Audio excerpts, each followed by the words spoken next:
Today, secrets will be revealed. What you see before you is the world-famous St. Peter's Basilica, the symbol of the Vatican. But these Vatican City walls hold far more than just a church. Deep within the complex lies the Vatican Secret Archives, a vault containing millions of sensitive documents spanning over 12 centuries. These have long been strictly off-limits to the general public. Until now. Ready to go beyond the tourist-trodden halls? Follow me. Through the Basilica's enormous front entrance, we'll transition from the open-air St. Peter's Square into the multi-layered indoor complex. See those guards dressed in blue and yellow? They're actually from Switzerland, and it's their unwavering duty to protect the Pope. Let's head inside. Directly connected to the right flank of the Basilica is perhaps the world's most famous room, the Sistine Chapel.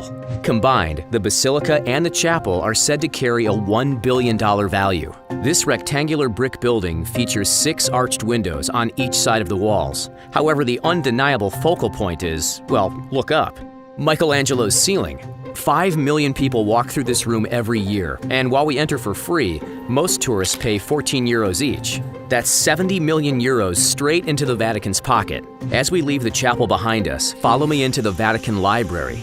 It's here, adjacent to the main library, where we find our hidden entrance to Catholicism's most confidential room, the Vatican Apostolic Archive. Centuries worth of secrets hide behind this door. Only VIP guests, like us, who possess a pre-approved letter granted by the archive's prefect are allowed to set foot inside. Ready?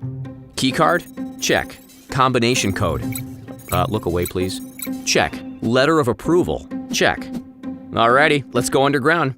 These seemingly endless shelves of books, stacked from floor to ceiling, run far deeper than the naked eye may realize. If we took all of the shelves and stretched them end to end, the Vatican Archives would stretch some 53 miles, about 4 times the length of Manhattan Island. That's a lot of shelves, and they hold a lot of information. Let's stroll down the central corridor and see what we find. On our left sits the section containing notes relating to the 1633 trial against Galileo. Beyond it, in that small dossier, is a letter sent from Michelangelo to Pope Julius II.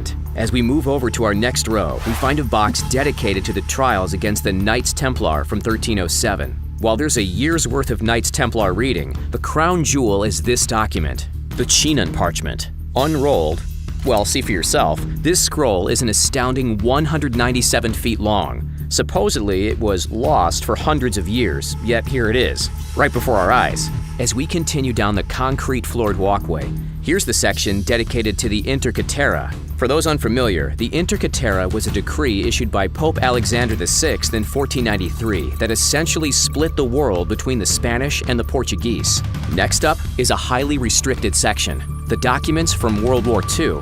Notice the no entry sign? That's because everything dated after 1939 is still closed to the public, including the papers of Pope Pius XII.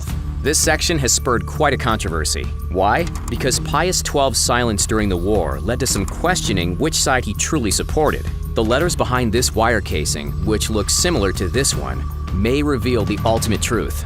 This is one of the Church's most controversial mysteries, one which we might never truly solve. Despite the immense historical significance and billions of dollars worth of financial value, scratch that, priceless value, these letters, scrolls, and decrees aren't sealed with airtight technology. While we do have some safety deposit-style boxes against the wall, as you can see, most of the contents are simply held in red folders, labeled with brief identifiers.